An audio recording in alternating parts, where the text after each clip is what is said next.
আজি ৰাতিপুৱাৰ কেইবাটাও গুৰুত্বপূৰ্ণ খবৰ আহি পৰিছে আৰু এনেধৰণৰ খবৰসমূহ নিতৌ চাবলৈ চেনেলটো ছাবস্ক্ৰাইব কৰি ভিডিঅ'টোত এটা লাইক কৰি দিব। জুবিন ক্ষেত্ৰত আইন ভংগ কৰিলেই হ'ব বিপদ। পুনৰবাৰ জুবিন ক্ষেত্ৰৰ এছঅপিক লৈ সৰব হৈ পৰিছে অসমৰ মুখ্যমন্ত্ৰী ডক্টৰ হিমন্ত বিশ্ব শৰ্মা। জুবিন ক্ষেত্ৰ দৰ্শনক লৈ পুনৰ মুখ্যমন্ত্ৰীৰ কঠোৰ মন্তব্য। জুবিন ক্ষেত্ৰলৈ যোৱাত আৰক্ষীয়ে কাকো বাধা নিদিয়ে। চৰকাৰে এটা নিয়ম বনাইছে, গতিকে সেই নিয়ম মানুহে পালন কৰিব লাগিবই। আইন মানুহৰ কাৰণে, গতিকে আইন মানুহে মানিবই লাগিব। জুবিন ক্ষেত্ৰৰ এছঅপি আখৰে আখৰে পালন কৰিব লাগিব। নিয়ম পালন কৰাটো মানুহৰ দায়িত্ব। যদি কোনো লোকে আইন ভংগ কৰে, উৰে নিশা জুবিন ক্ষেত্ৰত থাকে, তেন্তে তেওঁলোকৰ বিৰুদ্ধে লোৱা হ'ব কঠোৰ ব্যৱস্থা। অঘটন ঘটিলে তেওঁলোক নিজেই দায়ী হ'ব সেই অঘটনৰ বাবে। আইন মানিলে ভাল, নামানিলে নিজেই নিজৰ বিপদ চমু চপাই আনিব। নিশা 11 বজালৈকে চাব পাৰিব জুবিন ক্ষেত্ৰ।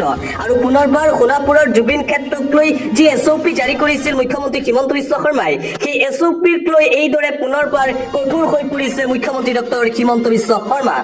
ব্ৰেকিং নিউজ, জুবিন গাৰ্গক লৈ নিৰ্বাচনৰ পূৰ্বে সাংগঠনিক ভেটি মজবুত কৰাৰ চেষ্টাত আছে নেকি বিজেপি দল? প্ৰাণৰ শিল্পী জুবিন গাৰ্গৰ মৃত্যুৰ এমাহ নহওঁতেই স্বয়ং শাসকীয় দলটোৱে ন্যায়ৰ দাবীৰে ৰাজপথলৈ ওলাই অহাৰ কথাটোৱে প্ৰকৃততে কি সূচাইছে? মঙলদৈ, লখিমপুৰ, ডিব্ৰুগড় আদিৰ দৰেই যোৱা শনিবাৰে গোলাঘাটত বাহিৰ কৰা হ'ল জুবিন গাৰ্গৰ মৃত্যুৰ ন্যায়ৰ দাবীৰে আন্দোলনৰ কাৰ্যসূচী। আৰু তাকে লৈ এতিয়া বিজেপিৰ বিৰুদ্ধে প্ৰশ্ন উত্থাপন হৈছে। ন্যায় যাত্ৰাত যেন পোহৰলৈ আহিল বিজেপিৰ আচল উদ্দেশ্য। 2026 চনৰ বিধানসভা নিৰ্বাচনৰ পূৰ্বে সাংগঠনিক ভেটি মজবুত কৰাৰ উদ্দেশ্য নেকি বিজেপি দলৰ? জুবিন গাৰ্গক ব্যৱহাৰ কৰি নিৰ্বাচনী ৰণকৌশল প্ৰস্তুত কৰি আছে নেকি বিজেপি দলে? জুবিন গাৰ্গৰ নামত 2026 চনৰ বিধানসভা নিৰ্বাচনী বৈতৰণি পাৰ কৰিবলৈ চেষ্টা কৰিছে নেকি হিমন্ত বিশ্ব শৰ্মা আৰু বিজেপি দলে? তাক লৈ এতিয়া প্ৰশ্ন উত্থাপন কৰিছে অসমৰ বিৰোধী দলসমূহে। গোলাঘাট জিলা বিজেপিৰ জুবিন গাৰ্গৰ ন্যায় যাত্ৰা তেজপুৰ, মঙলদৈ, ডিব্ৰুগড়ৰ পিছত যোৱাকালি ডিব্ৰুগড়তো দেখিবলৈ পোৱা গ'ল জুবিন গাৰ্গৰ ন্যায়ৰ দাবীৰে এই আন্দোলন।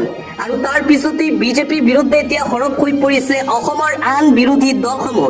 কেৱল মাত্ৰ জুবিন দাৰ নাম ব্যৱহাৰ কৰি, জুবিন গাৰ্গক ব্যৱহাৰ কৰি হিমন্ত বিশ্ব শৰ্মা আৰু বিজেপি দলে 2026 চনৰ বিধানসভাৰ নিৰ্বাচনীৰ বৈতৰণি পাৰ কৰিবলৈ চেষ্টা কৰিছে বুলি অভিযোগ বিৰোধী দলসমূহৰ। আন এটা ব্ৰেকিং নিউজ, গুৰুত্বপূৰ্ণ খবৰ। ঝাৰখণ্ড এৰি অসমলৈ দাপলি দুৰ্ধৰ্ষ মাওবাদীৰ। কোকৰাঝাৰত নিহত মাওবাদী ৰোহিত মুৰ্মুৰ। ঝাৰখণ্ডৰ দৰে অসম ৰক্তাক্ত কৰাৰ পৰিকল্পনা নেকি মাওবাদীৰ?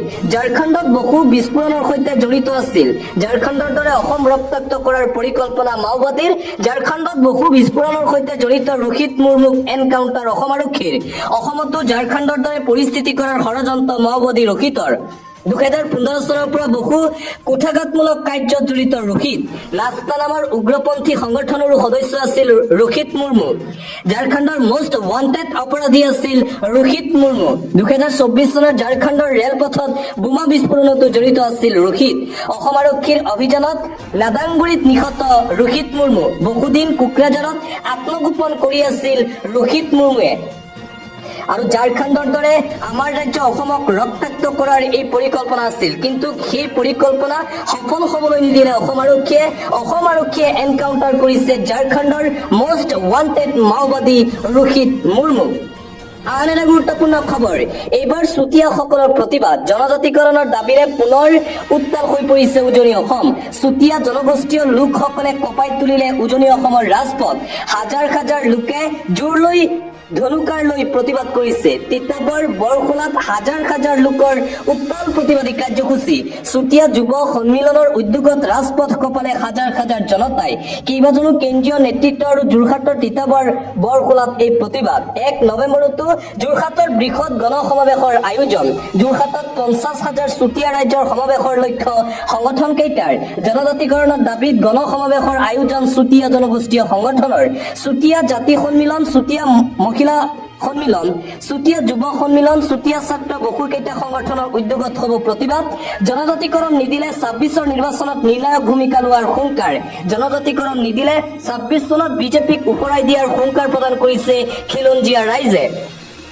ব্ৰেকিং নিউজ মহাজোঁটৰ প্ৰাৰ্থীত মহা সংকটত এনডিএ ক্ষোভিত হৈ পৰিছে বিহাৰৰ কায়স্থ সমাজ বিহাৰ বিধানসভা নিৰ্বাচনক লৈ এটা গুৰুত্বপূৰ্ণ খবৰ মমতা হেমন্তৰ চাপতো কোঙা হৈছে বিজেপি কি হ'ব বিহাৰত বিহাৰ বিধানসভা নিৰ্বাচনক লৈ এতিয়া তৎপৰ দেখিবলৈ পোৱা গৈছে এনডিএৰ সমান্তৰালভাৱে ইণ্ডিয়া মিত্ৰজোঁট ইতিমধ্যে ইণ্ডিয়া মিত্ৰজোঁটে যি প্ৰাৰ্থী প্ৰক্ষেপ কৰিছে তাক লৈ মহা সংকটত পৰিছে বিজেপি তেজস্বী যাদৱ হ'ব মুখ্যমন্ত্ৰী পদৰ প্ৰাৰ্থী বিৰোধীৰ আৰু প্ৰধানমন্ত্ৰী নৰেন্দ্ৰ মোদীৰ বিৰুদ্ধে সৰব হৈ পৰিছিল তেজস্বী যাদৱ গুজৰাটত বুলেট ট্ৰেইন দি বিহাৰত ভোট খুজিব আহিছে প্ৰধানমন্ত্ৰী নৰেন্দ্ৰ মোদীয়ে এইদৰে মোদীৰ বিৰুদ্ধে আক্ৰমণাত্মক ৰূপত তেজস্বী যাদৱ মুঠতে বিহাৰ বিধানসভা নিৰ্বাচনক লৈ ইণ্ডিয়া মিত্ৰজোঁটৰ প্ৰাৰ্থিত্বক লৈ মহা সংকটত পৰিছে বিজেপি আৰু বিজেপিৰ সৈতে মিত্ৰতাত থকা আন বাকী দলসমূহ অন্য এটা খবৰ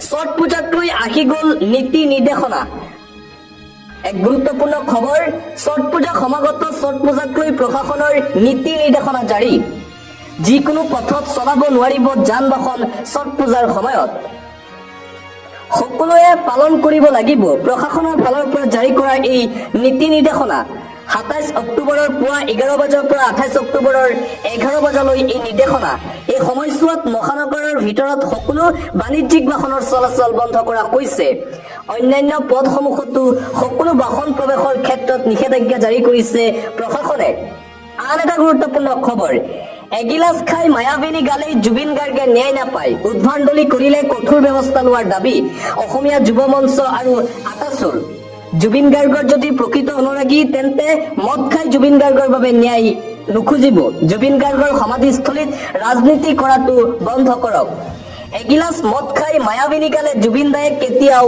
ন্যায় নাপায় সুৰাপান কৰি যোৱাসকলক জুবিন ক্ষেত্ৰত সোমাবলৈ দিব নালাগে জুবিন ক্ষেত্ৰত মদ খাই উদ্ভণ্ডলি কৰাটো কেতিয়াও মানি লোৱা নহ'ব এতিয়াৰে পৰা উদ্ভণ্ডলি কৰাসকলক চৰকাৰে নাকি লগোৱাৰ ব্যৱস্থা কৰক অতি শীঘ্ৰেই সমাধিস্থলীত ৰাজনৈতিক শ্লোগান দিয়াটো বন্ধ কৰক জুবিন গাৰ্গক ন্যায় দিবলৈ এনে ৰাজনীতি বন্ধ হ'ব লাগে জুবিন ক্ষেত্ৰত জুবিন গাৰ্গে ন্যায় পাবই লাগিব জুবিন দাই যিকোনো প্ৰকাৰে হ'লেও ন্যায় পাবই লাগিব জুবিন গাৰ্গৰ পৰিয়ালে ফাষ্ট ট্ৰেক আদালতৰ জৰিয়তে ন্যায় বিচাৰিছে সৰব হৈ পৰিছে অসমীয়া যুৱ মঞ্চই আন্তঃৰাষ্ট্ৰীয় পৰ্যায়ৰ এটা গুৰুত্বপূৰ্ণ খবৰ ছৌদি আৰবৰ বিৰুদ্ধে মন্তব্য কৰি ক্ষমা খুজিব লগা হ'ল ইজৰাইলে ক্ষমা খুজিবলৈ বাধ্য হৈছে ছৌদি আৰবক লৈ কৰিছিল আপত্তিজনক মন্তব্য ছৌদি আৰবৰ বিৰুদ্ধে মন্তব্য কৰি ক্ষমা খুজিব লগা হ'ল